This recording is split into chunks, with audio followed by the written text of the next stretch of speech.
Welcome today to another talk in the series of alternatives to war and rearmament.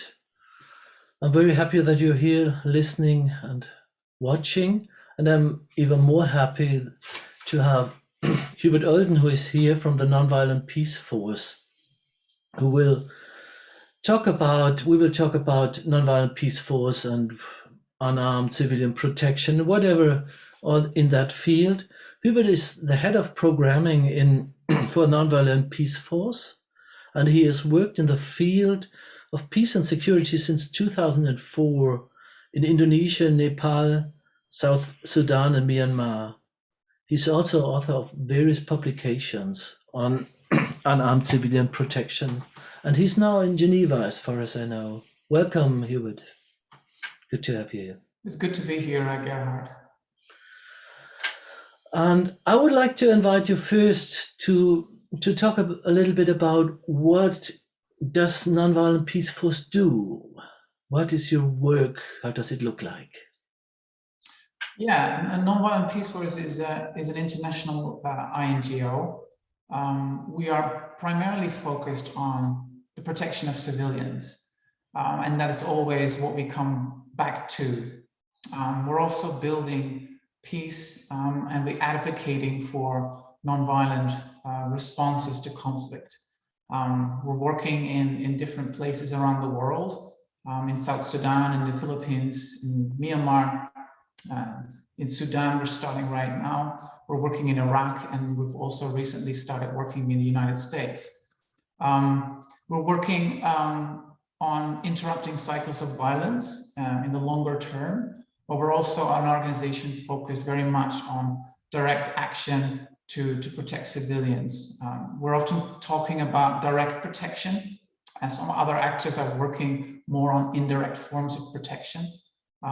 That means providing a protective presence, for example, when people feel unsafe, providing protective accompaniment from place A to B for people that are scared to go to a checkpoint or have investigations on human rights violations that they feel targeted, and we may be accompanying them in a physical way where they need to go.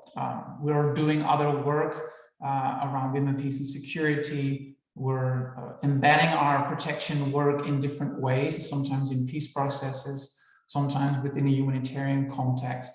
It really depends on the context. We're really always looking at how are civilians protecting themselves right now? What are they doing already? And how can we amplify that? And so we're building our protection strategies on what is already there, and working with communities to enhance their safety and security. That's kind of in a nutshell what we're about. Yeah, and we will unpack it a little bit during that talk. But before we do that, I would be very curious about what brought you to that work. What is your personal path?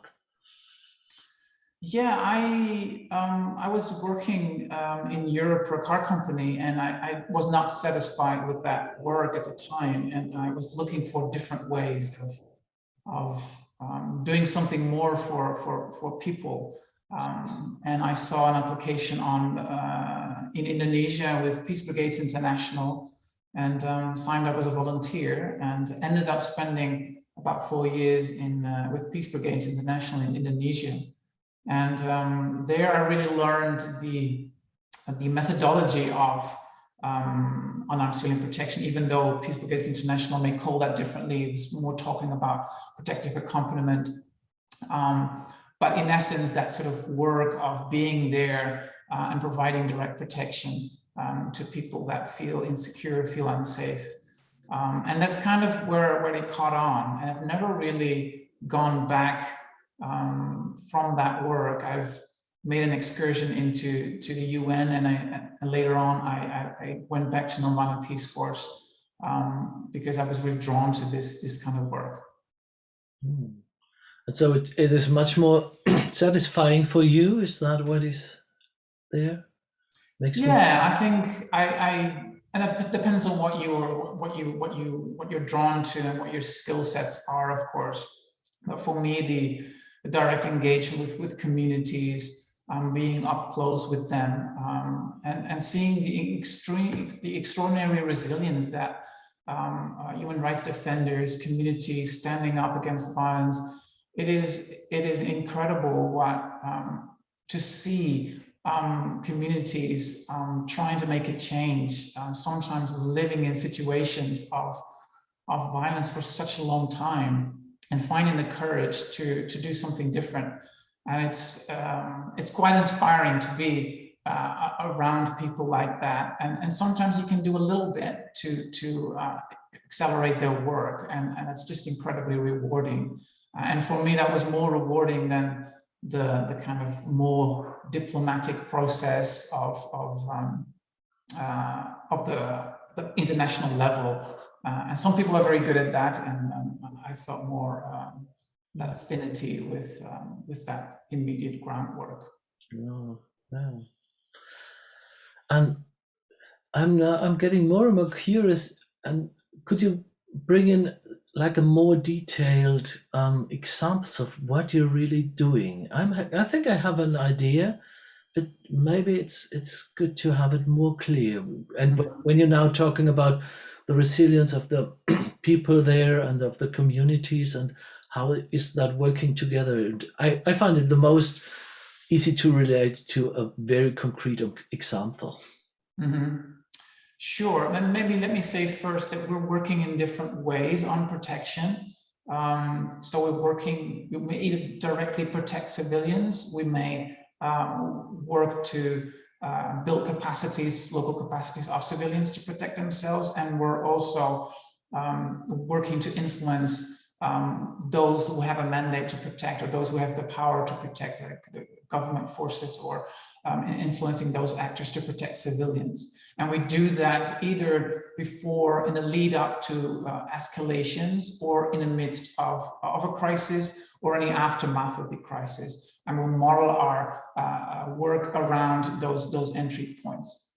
And so the examples for protection work depends a little bit on what stage and what kind of methodology you would use. So, for example, there's a lot of violence that can be prevented, and there is where we have probably the biggest impact in being on the ground and de-escalating situations that we see are deteriorating. A very classic example is in South Sudan, for example, where a lot of our teams are working around refugee sites or IDP sites. Women go out into the forest to find their food. They have to go to different checkpoints to get there because there's not enough food in the displacement site. They may get sexually harassed on the way to the forest or to the water points where they go to. And we then sort of go with them. We may organize a group of people to go and then physically walk with them to the place where they go to. We may first check with the checkpoints, maybe build a relationship with the people at the checkpoints, that they know where we're coming, and then we go back. And in that sense, we would follow that up in terms of helping the women to organize themselves to do that without us. Ultimately, they may in the beginning find it more comfortable, more reassuring if there is a presence of this international organization with them. But ultimately, they would organize themselves to go in a group, and they're doing that. We could add different strategies to that, where we're saying we facilitate a dialogue between the leaders of the women groups with the local commander, and find out if there are ways to enhance the security situation of the area. People sometimes think that there's no space for negotiations, but not all the violence is specifically targeted. A commander may be willing to rein in drunken soldiers on the ground, and may not approve of that kind of behavior. So there may be spaces for leverage. where the women leaders can engage with the commander. And we often are in the process of setting that up, facilitating that.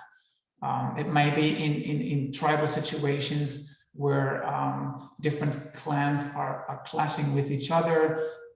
We may sort of set that up in terms of a mediation. We are not mediators ourselves, but we may get a mediator of the local community to mediate into a process that may be escalating. The mediator may not feel safe to go there, may not have a car to go there.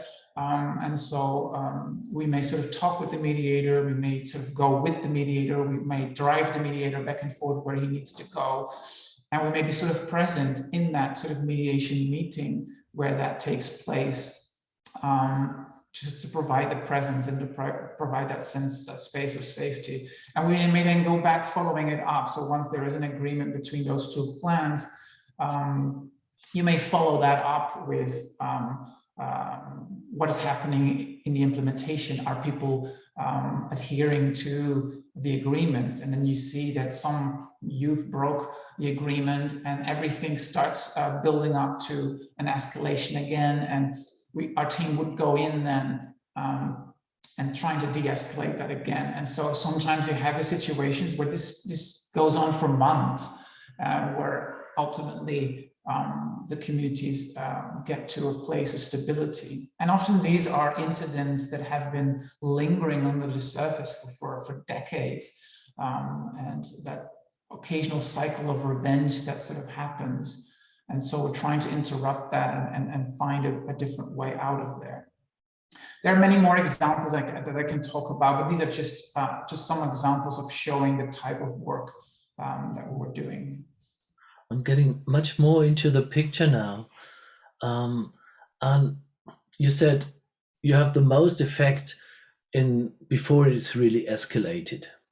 And I would also love to hear examples from in the escalation side, because we're now in this special situation, and a lot of people are very interested and very skeptical about whether there's any possibility to do anything at all except from doing it with arms.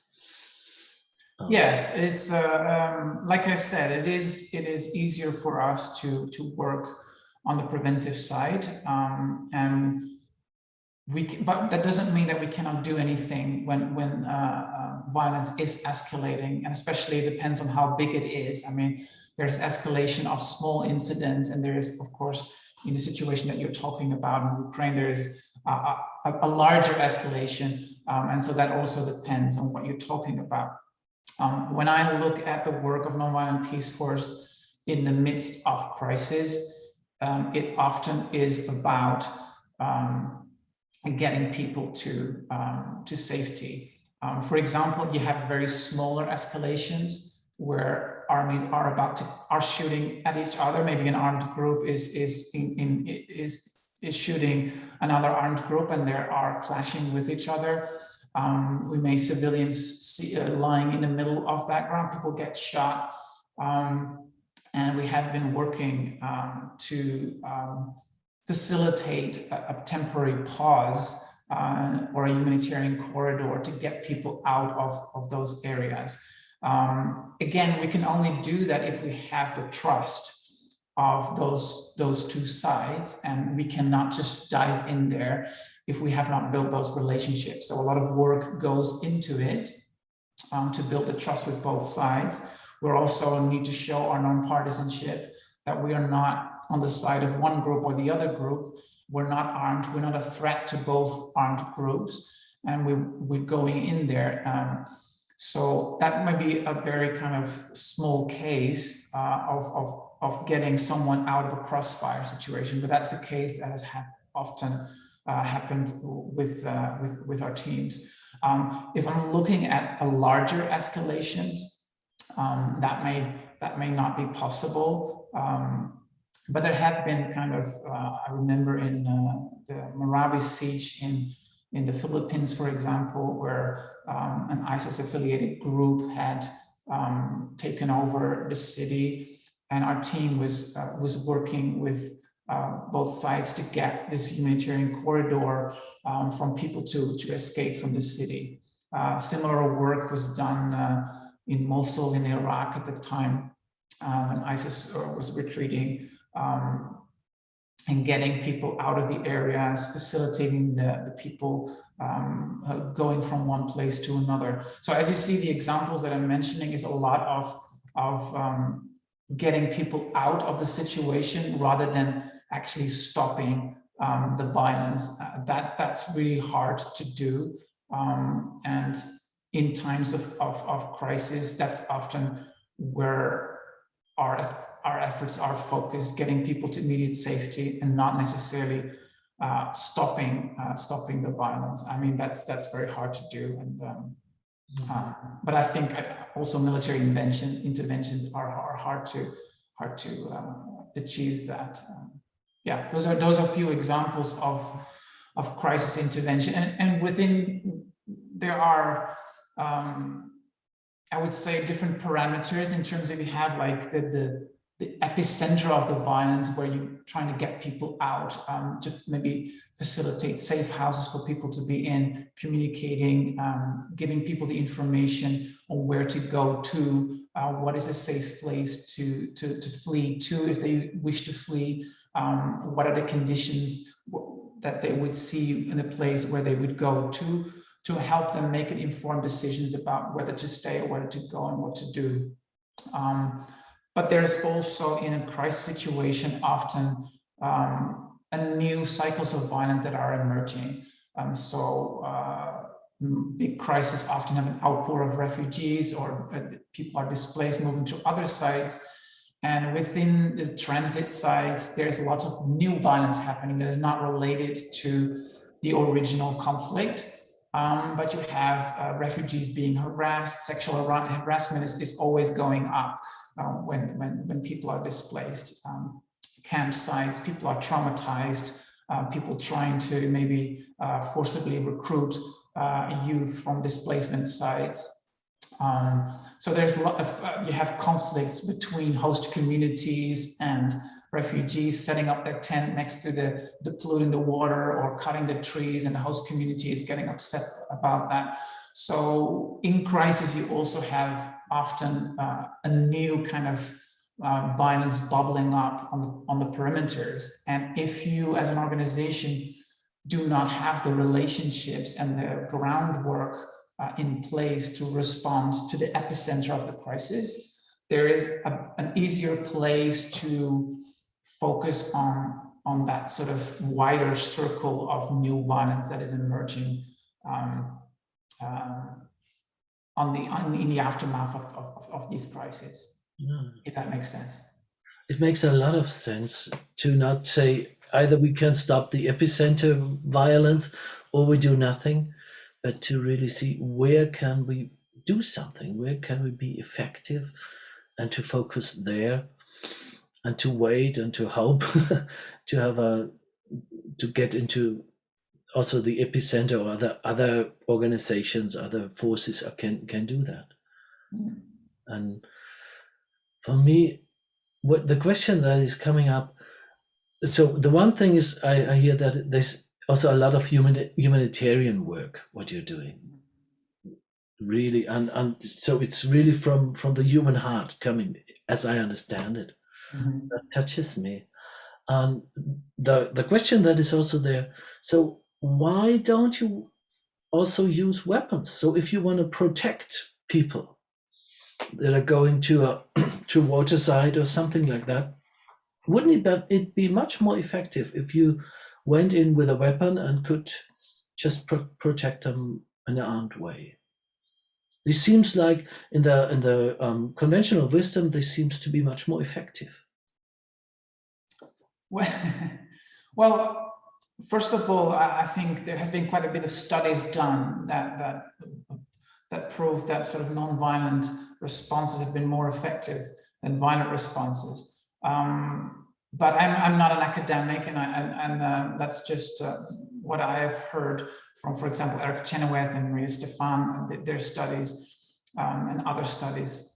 But we are, as an organization, are not saying that people should not pick up a weapon to defend themselves, and especially communities may decide to arm themselves and find that the best way to move forward. And it's not up to us to say as externals, you should not pick up a weapon against a dictator or against an invading army or what have you. That's not our job.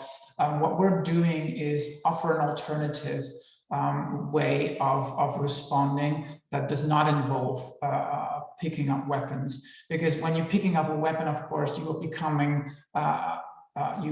part of that escalation of violence.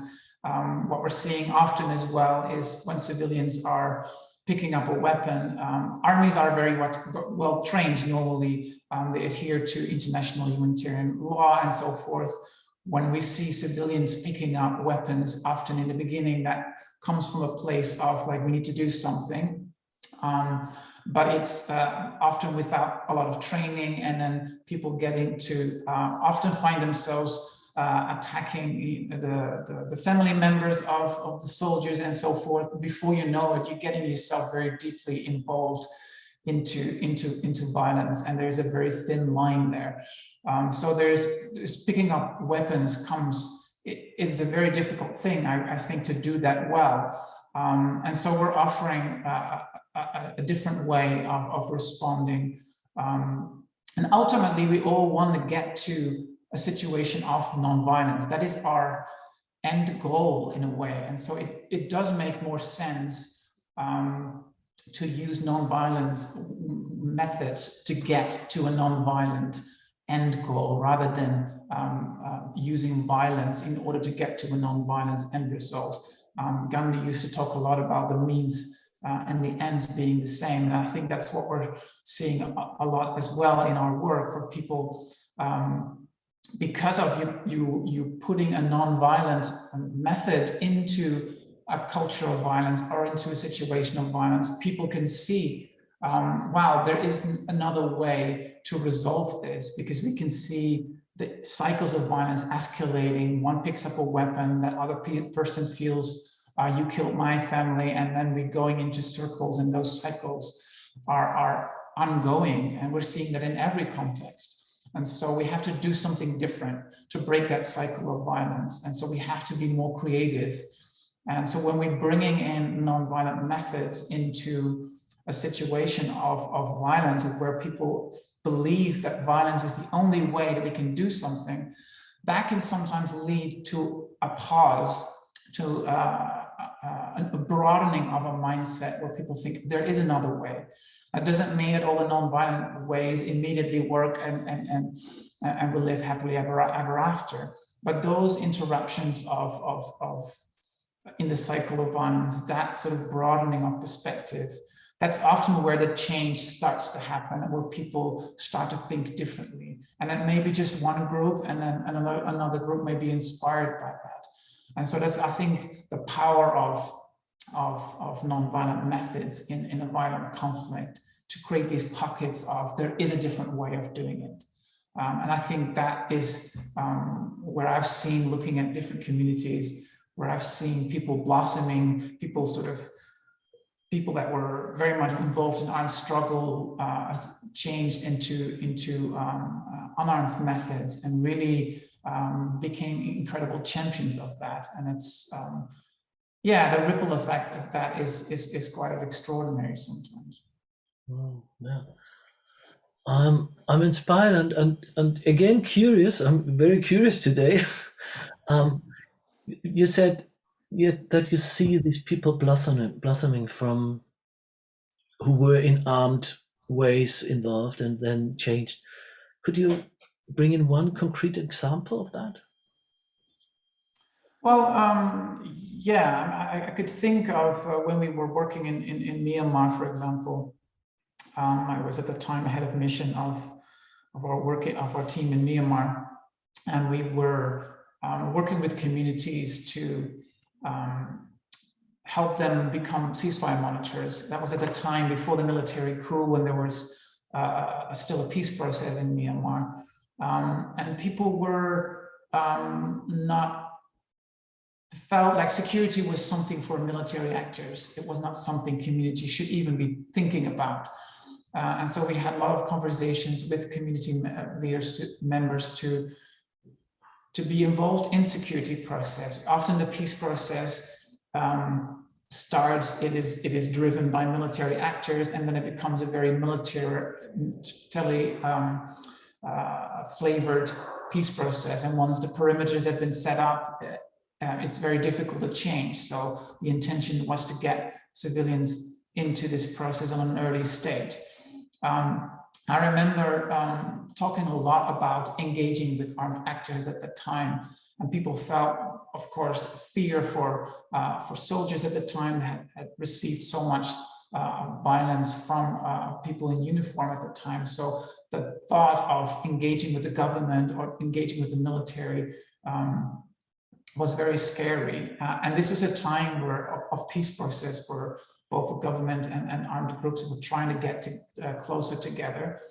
I remember this guy who, after our trainings, we had a lot of conversations about engaging with armed actors,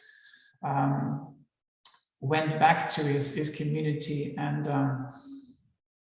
there was a man, I think he was accused, he was arrested by the military on the basis of, on the allegations of laying landmines around the military barracks. And according to the person that we had trained, it was a false accusation. And he thought, okay, I can go to the military. Let's do this. And he went there. And of course, the military, I don't want to see you. And so I thought, okay, what was step two? And then he got engaged with the abbot of a monastery, of a Buddhist monastery. And this person knew the military, so we had engaged about sort of find influential actors if you are not able to get access to the influential actor yourself. And so they had a long conversation together with the military actors, and 24 hours later, the guy was released from prison. I remember this guy calling us and said, it worked. And he was very surprised about the success of this action. And it was a relatively small action, but for him, I could see it was a click. It was like, I can do something. Not all the military guys are kind of are 100% against me. There is a space for leverage here and there. And I could see him later on setting up his own network and recruiting more people and engaging in various activities that stopped violence against civilians in different ways. And as I always remember that little first click that he had of it worked, and it doesn't always work, but I could see him later getting really involved in this kind of work. So those are the kind of people that I draw inspiration from in this kind of work. Oh. And this is also this way of growing and inspiring. This is a big part of your vision. You have the vision of transforming the world's response to conflict. Mm-hmm. To conflict. Oh, I always use the German pronunciation.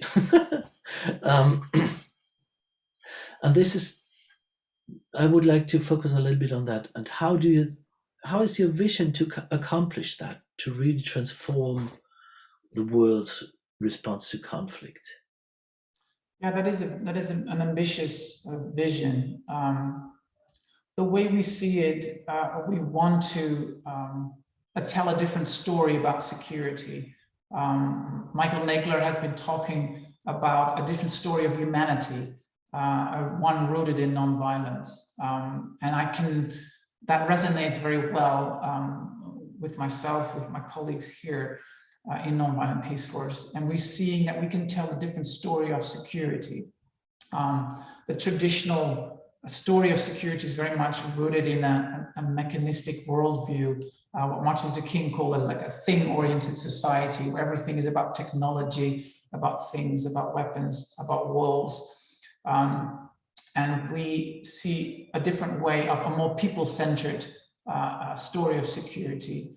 Traditionally, you create security from someone that you see as a threat. And so it's rooted in separation. I separate myself far away from the person that is the aggressor. I hide behind a big wall, or I go out and I eliminate that threat. I contain him, or I eliminate him altogether.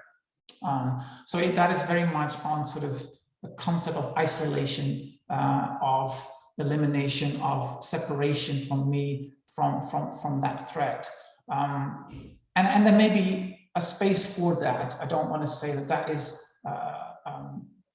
to throw that out of the window.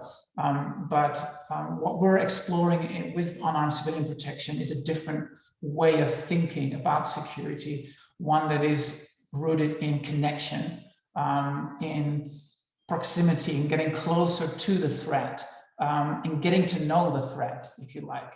And that is a bit counterintuitive at first, because it feels wrong, but we're seeing time and again that there's a lot of misinformation, that there's a lot of, if we demonize the enemy, it becomes easier to attack. When we get to know someone better, and we see the humanity of the other, it becomes harder for that other person to attack us if they know us. And so we find in our work ways in which we can enhance safety by bringing people closer together, so by connection, and that's kind of our thinking of this kind of new story of security. And I think that we're seeing that very clearly right now, for example, the pandemic, or with climate change, where we are seeing that it is difficult to be safe from the coronavirus just by hiding in our village or in our country, and maybe we're dealing with the coronavirus and we're all getting vaccinated, or we're all getting everyone the treatment that they need, while the rest of the world, the virus is mutating. And so with climate change, the same, we can sort of plant a tree in our own compound and hope we'll have the fresh air that we need, while the Amazon is burning and the rest of the world, the rivers are polluted. We're not going to be safe from that, and we have to connect to other people. We have to do this together. And I think within kind of warfare and security, we got to do things differently as well, and we don't have a choice to do that. When we're seeing these globalized problems, we can no longer be safe in isolation, and that's kind of where we feel it is so important to think differently about security. And that's a work in progress, and that's what we're exploring with this concept of a different story of security. Wow. So this is really a paradigm shift regarding absolutely, yes. And I get an idea more and more in our talk and in our last talk, that with this, that is a very,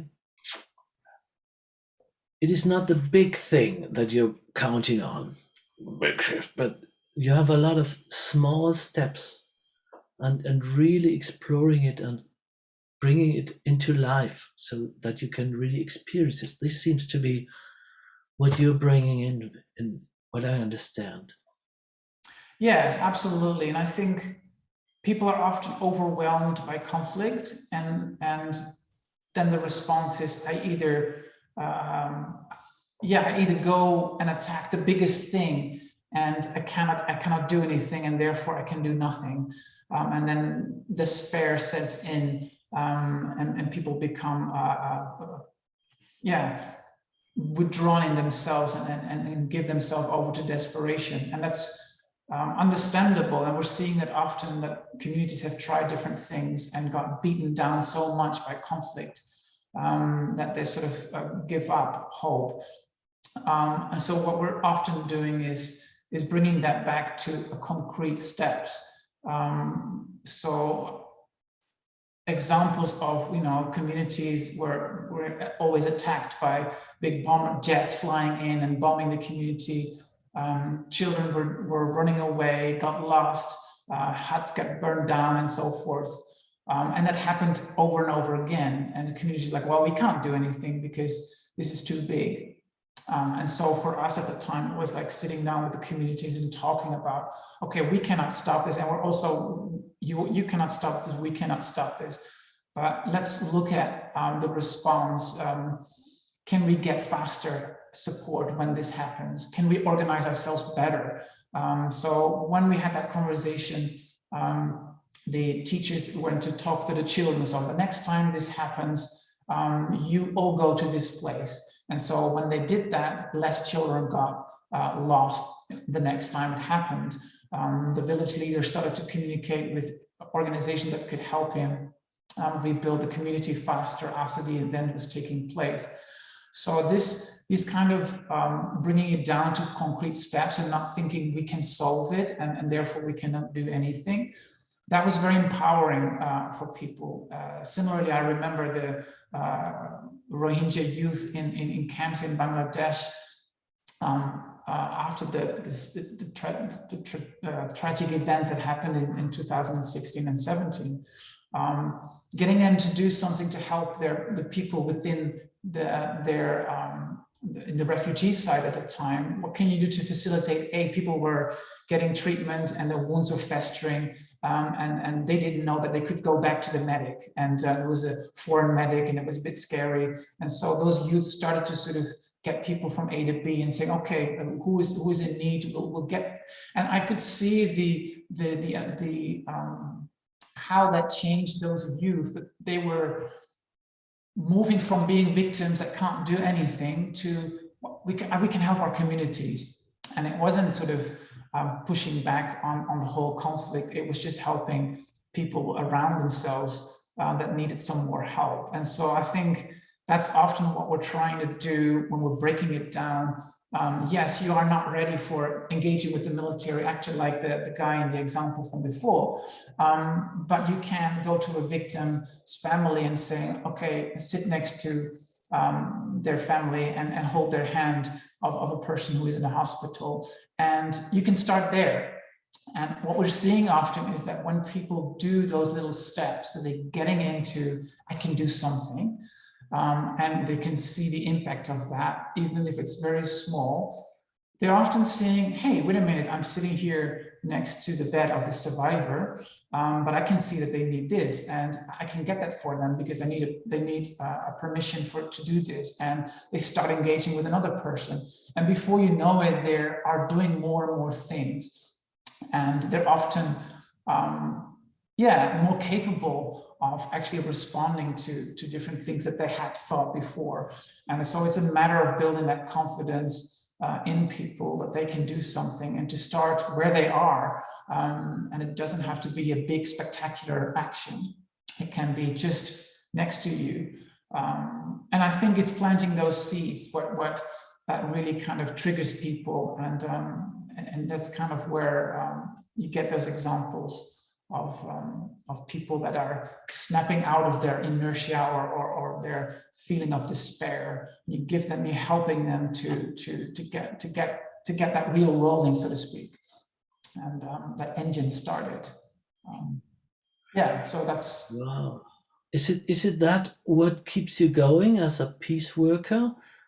And this is because it seems to be so more such more an easy way to sit on the sofa, but you're really in that situation. You're confronted with a lot of horrible things, I imagine, when you're going into these situations, and you need a huge amount of courage and strength.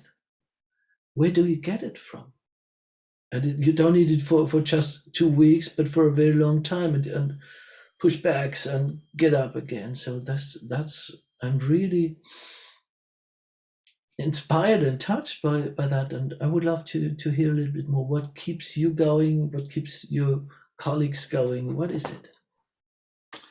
Well, there is, of course, a lot of, it's not easy. And I think when our teams spend a long time with communities that are going through cycles of oppression, and there's not really any viable change happening, and cycles repeating themselves, it is very hard and it can be very depressing. And so that's also a need sometimes to take yourself out of a context and go somewhere else. And so we have to do a lot of work on our own mental health. We cannot be of service if we're not managing to cope with that. And but also at the same time, I think amidst the kind of the crisis and the horrifying events, there's also often a lot of examples of people who are showing incredible courage, who are really helping each other. In a crisis, people are often either at their worst or at their best. But there's also a lot of people that are, every crisis often brings people together, and I often look for the opportunities. Often in a crisis situations, you can skip a lot of hurdles that you would not be able to skip outside of that crisis situation.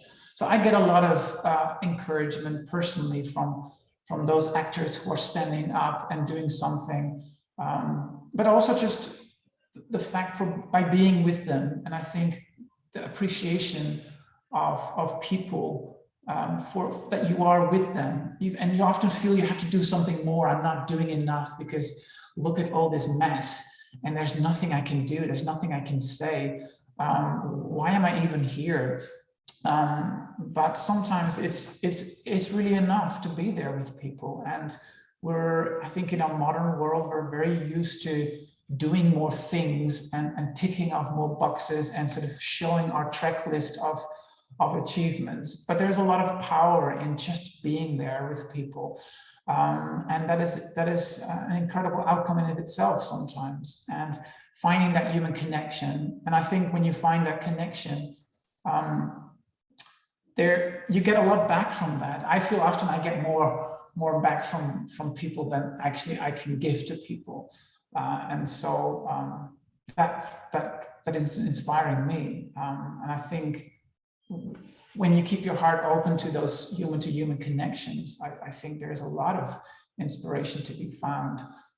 I think the best relationships often can be built when you're standing next to someone or hiding under the bed when bullets are flying in the neighborhood. It's there where, when you are there with people at that time, you're really making a connection, and that sort of, that empathy grows from there, I think. And it is, but yeah, I would also say, like I said before, it is also very difficult, and our staff goes through cycles of deep inspiration, and then sort of falling sometimes in that sense of despair of like, wow, what am I doing here? I can't do anything.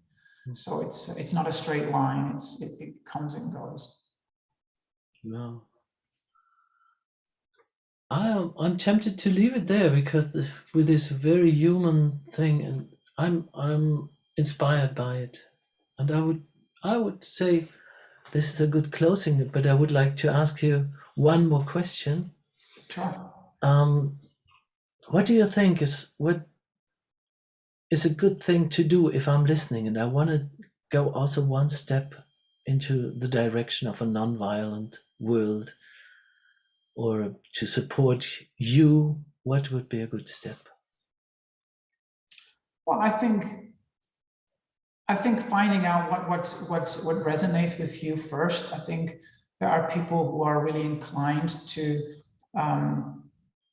in a humanitarian sense, or people are more depends on where people's interests are. I think finding out really what are you passionate about already, and finding ways to help through that, I think is very important. Of course, there are lots of organizations that can be supported financially or in other ways. But I often also think that we forget to look at the people next to you. And it's often not very spectacular, perhaps, but I want to help the person in the conflict zone. I don't want to help the homeless person who's sitting outside my window. And so I think, starting also with your environment, who are the people around you that need help. And that's not always what people want. I think. But I think it's important to start where you are. Yeah, thank you very, very much for this talk and for these insights. Thank you. You're welcome, Gerard. It's a pleasure to talk to you about these issues.